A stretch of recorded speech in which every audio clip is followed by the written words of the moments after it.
Bismillahirrahmanirrahim. Assalamualaikum warahmatullahi wabarakatuh. Selamat malam, Bapak Ibu semuanya. Salam sejahtera untuk kita semua. Oke, yang ingin saya sampaikan adalah selamat datang di mata kuliah Digital Society Communication bersama saya Muhammad Nur Ihsan.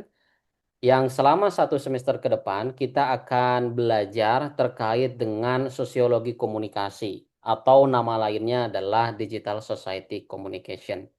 Nah, sebelum kita masuk pada penjelasan materi, saya akan menjelaskan terkait dengan RPS atau Rencana Pembelajaran Semester di dalam mata kuliah Digital Society Communication ini.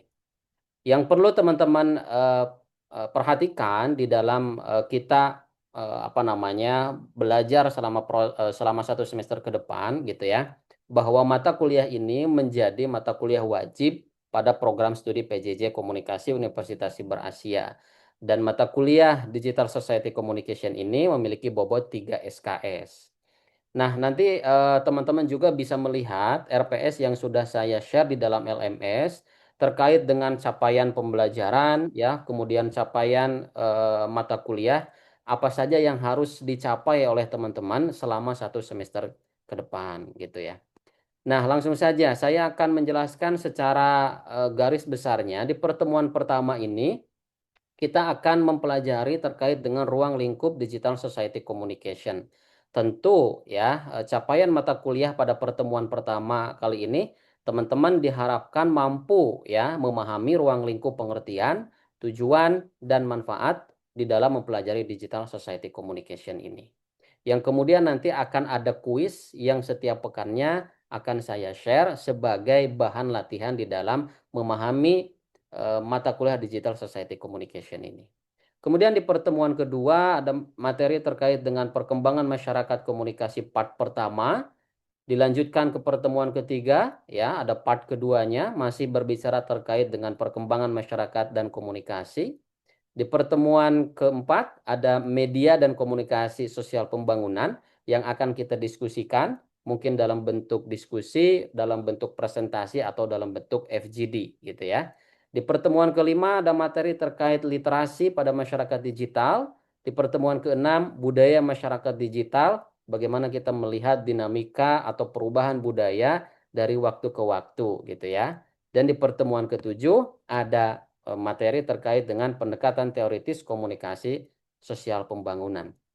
Di pertemuan ke-8 nanti akan ada UTS, di mana teman-teman akan mengikuti proses penilaian gitu ya. Biasanya saya sajikan dalam bentuk esai dan mini project. Apakah individu atau kelompok, tentu nanti mengikuti dari arahan yang akan saya sampaikan di beberapa pertemuan yang akan datang.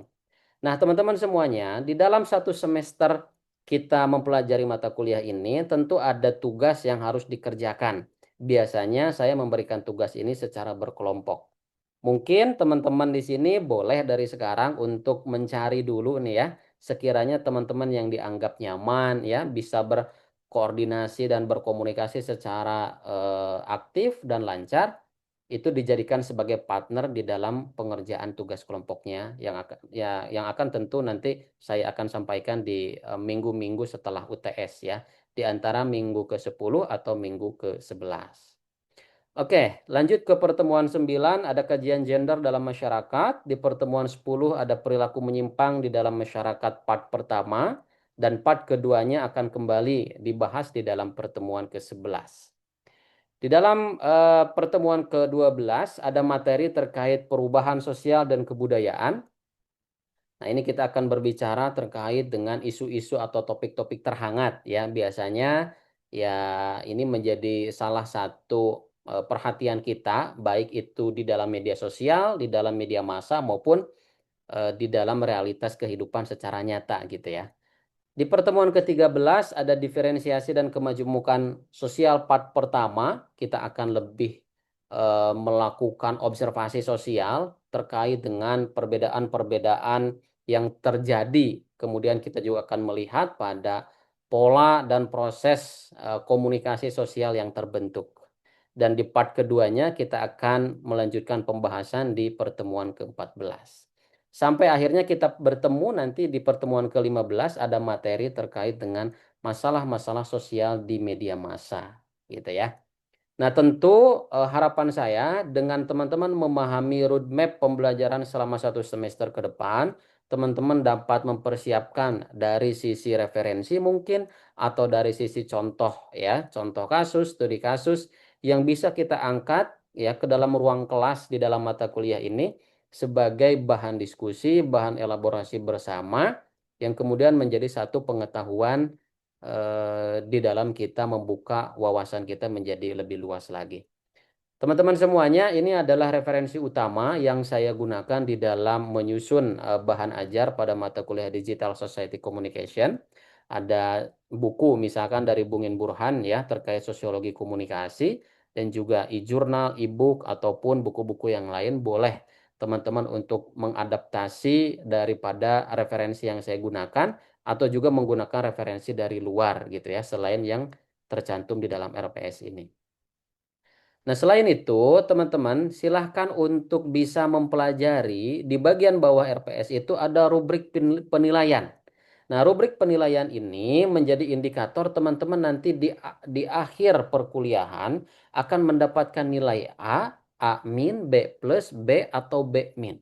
Ya, tergantung dari bobot atau angka yang saya berikan di dalam pengerjaan teman-teman di dalam pengerjaan tugas, di dalam pengerjaan UTS maupun di dalam pengerjaan UAS, gitu ya. Dan batas minimal kelulusan di Universitas Siber Asia ini adalah C. Jadi teman-teman yang mendapatkan D itu nanti silahkan untuk pulang gitu ya di semester genap selanjutnya. Ini harap diperhatikan dan menjadi catatan penting di mana menjadi satu panduan dasar selama 15 pertemuan yang akan datang. Gitu ya. Bisa dipahami ya teman-teman semuanya. Nanti juga teman-teman akan saya ingatkan di setiap minggunya untuk bisa mengikuti learning design proses di dalam proses perkuliahan secara full online learning gitu ya. Oke, selain daripada RPS, saya ingin menyampaikan terkait dengan kontrak belajar gitu ya, yang harus kita sepakati bersama. Oke, kita langsung masuk pada penjelasan materi yang saya awali dengan kontrak belajar. Oke, di sini yang sudah saya susun ya, yang harus kita sepakati bersama-sama adalah satu, teman-teman di sini sebagai mahasiswa di kelas saya harus mengikuti seluruh rangkaian proses perkuliahan ya, seperti mengakses material learning di dalam LMS, memperhatikan kehadiran gitu ya, kemudian mengerjakan kuis dan tugas, mengerjakan UTS dan UAS ya, serta teman-teman juga memperhatikan etika komunikasi baik di dalam grup WhatsApp maupun selama Vicon berlangsung setiap minggunya. Itu juga menjadi satu kewajiban yang harus teman-teman perhatikan. Kemudian tugas ya yang nanti akan saya sampaikan itu harus dikumpulkan sesuai dengan waktu yang ditentukan. Ya, jadi biasanya saya menerapkan disiplin yang begitu ketat untuk teman-teman.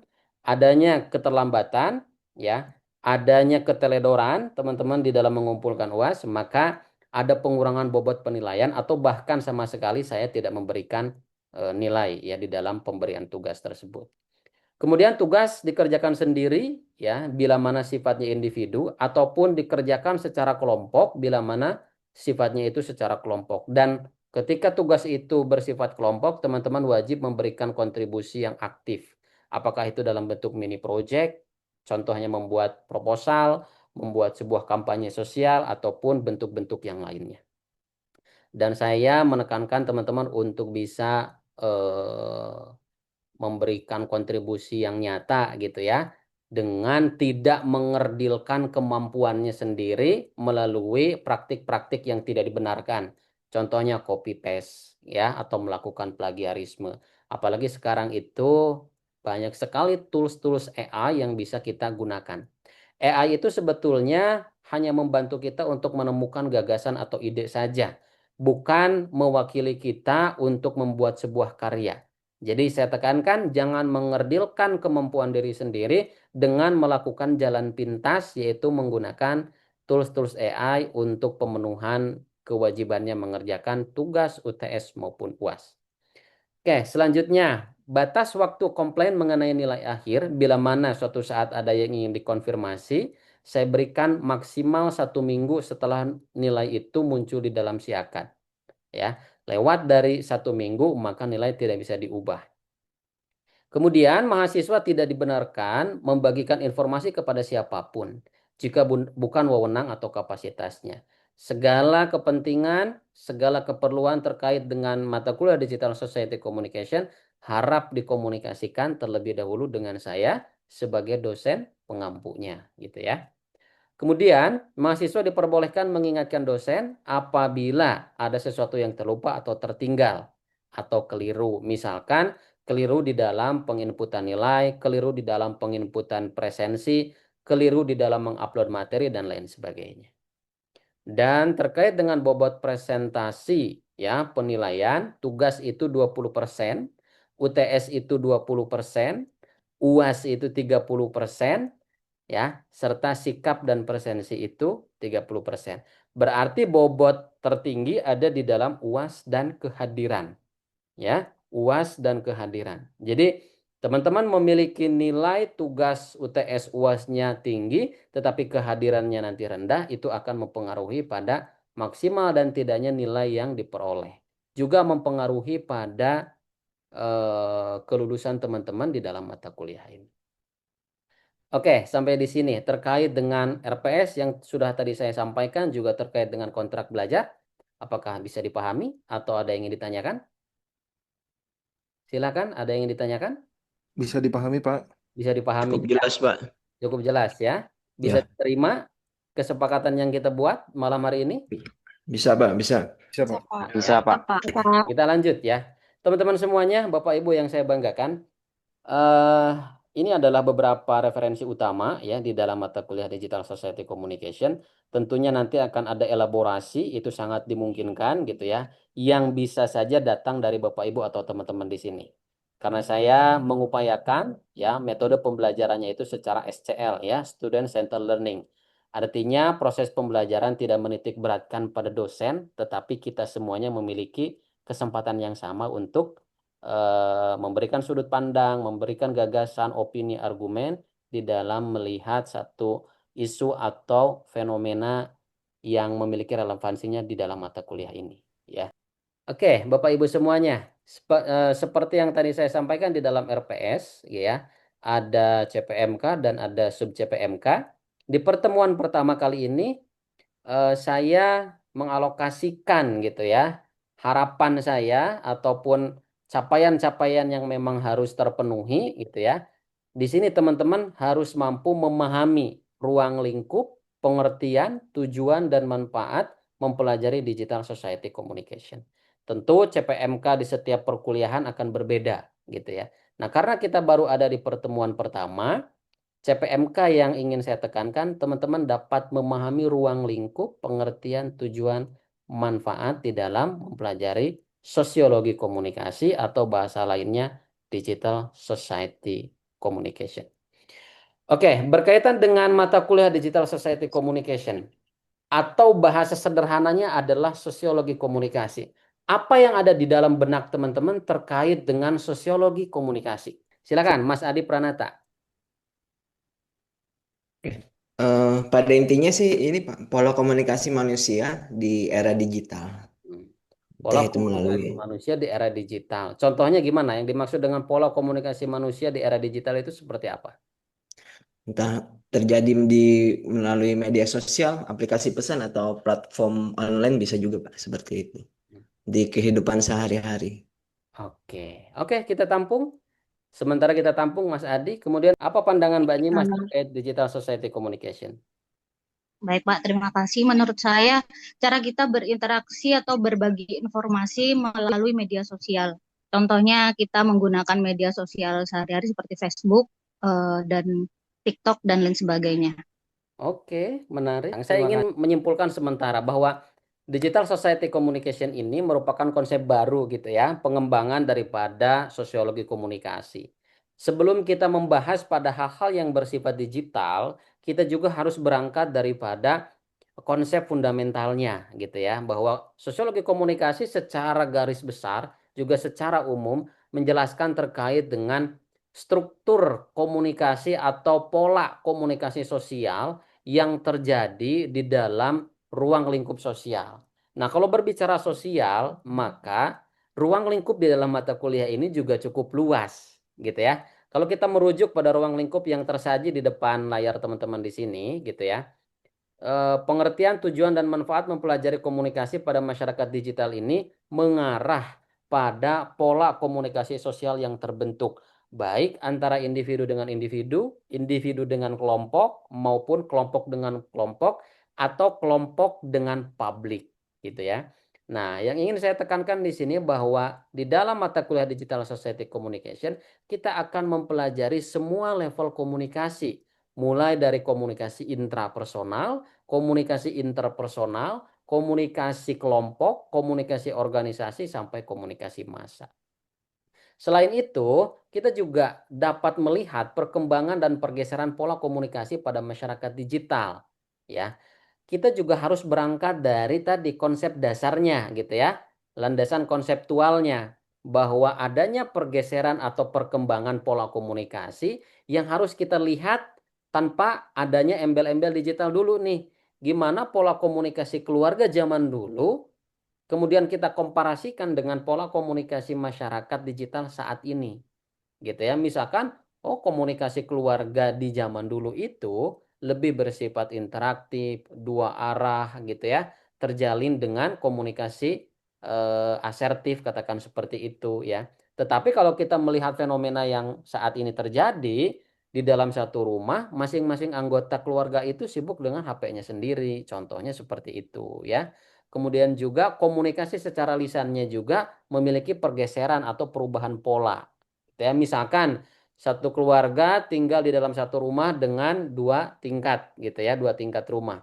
Yang biasanya keluarga konvensional itu ketika membangun komunikasi, walaupun seorang kakak di bawah, adik di atas, mungkin dia akan berteriak gitu ya ketika memanggil adik atau kakaknya tersebut. Tetapi kan sekarang sudah berbeda ya. Kita bisa memanggil anggota keluarga kita dengan teks saja, by WA atau by telepon. Nah, berarti kan secara sederhana kita bisa melihat dan menangkap ada pergeseran, ada perubahan atau perkembangan pola komunikasi di dalam masyarakat Indonesia pada umumnya atau di dalam masyarakat digital pada khususnya. Kemudian ya, ada kompetensi dan etika komunikasi masyarakat di ruang virtual. Ya, kita memang dihadapkan pada fenomena-fenomena yang serba cepat. Ya, berbicara tentang media sosial itu berbicara juga terkait dengan kecepatan pertukaran informasi.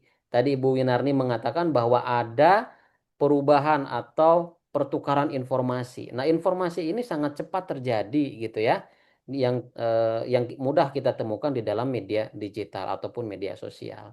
Maka kita harus memahami etika komunikasi sosial yang ada di dalam ruang virtual itu seperti apa ya. Kemudian ada terkait dengan literasi media pada masyarakat digital ya. Bagaimana kita memahami literasi penggunaan media sosial tersebut agar tidak menjadi bumerang bagi diri kita. Jadi kita harus melek media, harus mengetahui fenomena atau isu-isu terbaru terkait dengan bagaimana kita menjadi pengguna yang bijaksana gitu ya. Dan masyarakat digital serta kaitannya dengan fenomena multikultural di Indonesia. Nah, literasi digital, kompetensi terkait etika digital itu sangat berpengaruh penting gitu ya, sangat berpengaruh terhadap diri kita di dalam bagaimana kita membangun komunikasi di dalam ruang virtual maupun non virtual. Terlebih kita dihadapkan pada masyarakat multikultural. Oke, sebagai satu bahan diskusi, saya ingin menampilkan satu video yang kemudian saya minta teman-teman untuk memberikan argumennya. Oke, khususnya teman-teman yang tadi belum menyampaikan argumen atau opininya. Silakan disimak dengan seksama. Kita sama-sama melengkapi gitu. Kita tetap didasarkan cinta itu, pluralisme itu. Yang penting saling menghargai. Keceriaan tercermin di wajah keluarga Abednego, warga Jalan Pelosok Timur, Surabaya, saat menghadiri perayaan Natal keluarga di sebuah aula restoran di Jalan Kedung Sari, Surabaya, Jumat malam. Ditemani dua putri serta istrinya, Tanamal Devi Dian Pramita, prosesi ibadah yang dilakukan Abed tetap berlangsung khidmat. Di sisi sang istri, ia merupakan seorang Muslim. Jadi teman-teman semuanya, tadi ada satu cuplikan yang menggambarkan bahwa ada satu keluarga di Jawa Timur, ya, di Surabaya tepatnya, yang hidup dengan kondisi multi religi, ya. Jadi suami dengan istri itu berbeda agama, kemudian juga akan berpengaruh pada anak-anaknya kelak. Nah, perbedaan identitas agama ini akan juga berimplikasi pada bagaimana pola komunikasi keluarga itu terbentuk.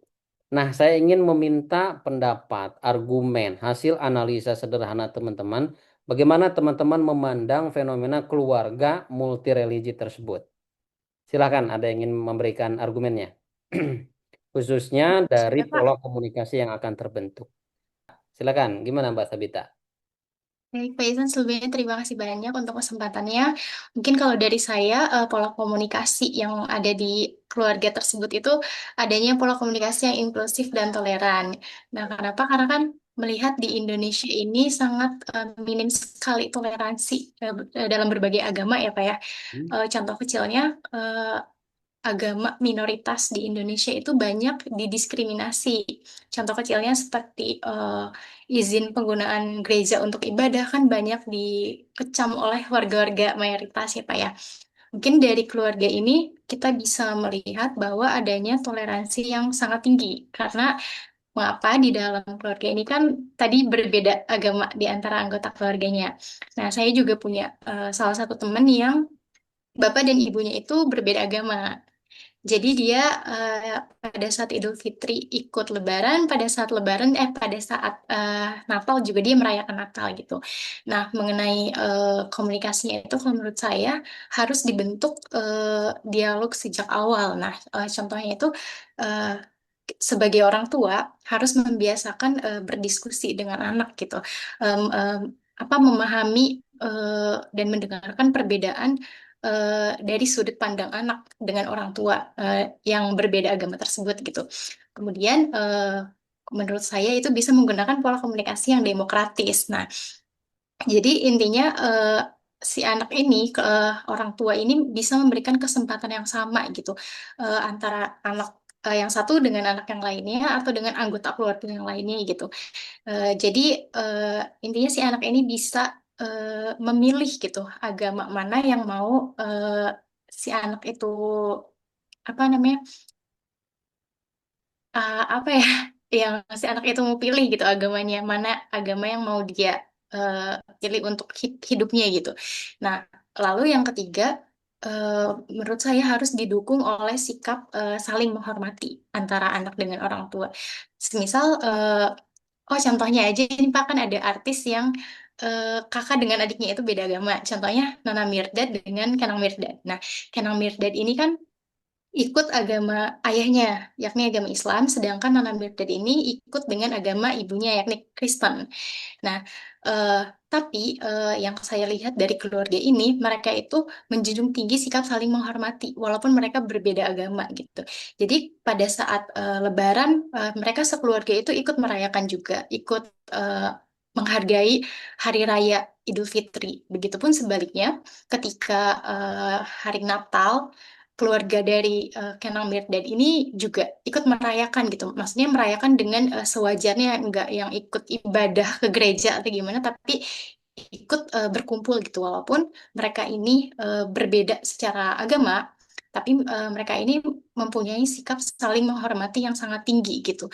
Jadi mengapa di dalam keluarga tersebut itu bisa dibilang keluarganya itu sangat harmonis? Kenapa? Karena dari awal itu sudah terbentuk dialog dan pola komunikasi yang baik.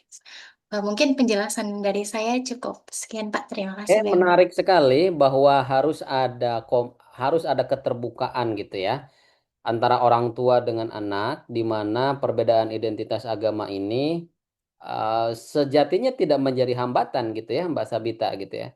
Tetapi harus menjadi satu warna dan model baru sebagai referensi ya atau rujukan orang banyak bagaimana keluarga beda agama ini mampu hidup dengan sikap toleransi kan gitu ya. Tadi disampaikan juga atau disinggung juga terkait dengan isu toleransi kan begitu ya, kurang lebih ya. Iya, seperti semboyan negara kita ya Pak, berbeda-beda tapi tetap satu jua. Oke. Berbeda-beda tetapi ya tetap satu jam. Oke, menarik. Good ya, excellent jawaban dari Mbak Sabita. Berkaitan dengan contoh kasus tadi dan apa yang sudah kita diskusikan barusan gitu ya. Hasil penelitian yang sudah saya lakukan di tahun 2024 yang lalu gitu ya mengangkat judul konstruksi hubungan interpersonal melalui komunikasi transendental pada relasi keluarga lintas iman antara Islam dengan Buddha gitu ya. Mungkin tadi kalau keluarga Mas Mikael itu ada Kristen ya, Mas Mikael sendiri, ada Katolik ya, ada Buddha, ada Muslim. Nah, penelitian saya pun berangkat dari sudut pandang sosiologi komunikasi yang ingin menggambarkan gitu ya, ingin memotret bagaimana sih keluarga lintas iman yang kebetulan saya teliti itu relasinya antara Islam dengan Buddha ya, khususnya di daerah Yogyakarta di Kabupaten Gunung Kidul gitu ya. Di sana ada beberapa keluarga yang memang memiliki pola yang sama. Jadi figur orang tua itu beragama Buddha dan anaknya itu beragama Islam. Ada beberapa keluarga di sana yang polanya seperti itu. Dan saya lakukan penelitian ya, saya terjun langsung ke lapangan. Saya ingin meneliti terkait dengan konstruksi bagaimana keluarga tersebut membangun ya atau membentuk hubungan interpersonal individu dengan individu di dalamnya melalui satu pendekatan yang disebut dengan komunikasi transendental. Oke, kalau gitu saya minta satu dua orang untuk menyimpulkan terkait materi yang sudah kita pelajari. Silakan, siapa yang ingin menyampaikan? Kesimpulannya terkait dengan digital society communication ini adalah, Boleh saya Pak? boleh silakan Mas Syaful Bahri. Tadi di awal kan Bapak bilang harapannya pemahamannya itu ada tiga ya Pak, ya, ruang Ya. lingkup, pengertian, dan manfaat gitu ya. Saya coba bahas dari ruang lingkup dulu. Jadi kalau dari pemahaman saya ketika membaca materi itu ruang lingkup dari digital society communication itu mencakup interaksi sosial, pola komunikasi, transformasi budaya, dan pengguna digital dalam kehidupan sehari-hari.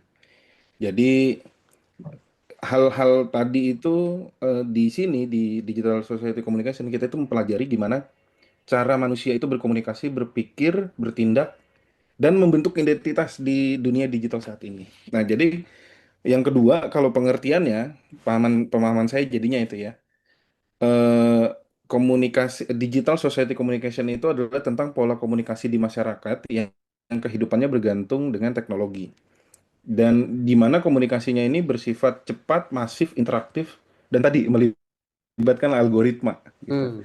Nah, terakhir manfaat belajar ini penting menurut saya karena kita diberikan literasi digital biar kita itu bisa berpikir kritis terhadap informasi digital. Terus yang kedua adalah kepekaan sosial, gimana caranya biar mahasiswa itu mampu membaca dinamika sosial terutama di ruang digital. Lalu yang ketiga adalah keterampilan interaksi. Jadi tidak hanya kita berinteraksi di dunia nyata gitu ya. Jadi kita dibekali juga kemampuan untuk berkomunikasi secara bijak dan strategis di lingkungan digital, di mana lingkungan digital kan lebih banyak anonimnya gitu. Lalu yang terakhir kesiapan menghadapi perubahan. Di dunia digital ini sangat cepat berubah. AI aja di 2019, 2020 baru hadir sudah sepintar apa saat ini gitu ya. Jadi biar kita cepat berubah juga karena satu hal yang abadi di dunia ini ya perubahan gitu. Itu sih Pak pemahaman saya. Terima kasih. Luar biasa. Apresiasi ya untuk Mas Syaful Bahri. Jadi teman-teman semuanya tadi bisa menangkap ya Jadi kesimpulan secara ruang lingkup, secara pengertian dan secara manfaat bisa teman-teman dapatkan gitu ya di dalam proses pembelajaran kita melalui mode sinkron pada malam hari ini gitu ya. Itu saja mungkin teman-teman Bapak Ibu semuanya yang bisa saya sampaikan. Terima kasih atas atensi dan waktunya di malam hari ini. Kita akan berlanjut pada pekan perkuliahan yang akan datang. Selamat malam, selamat beristirahat. Saya tutup. Assalamualaikum warahmatullahi wabarakatuh.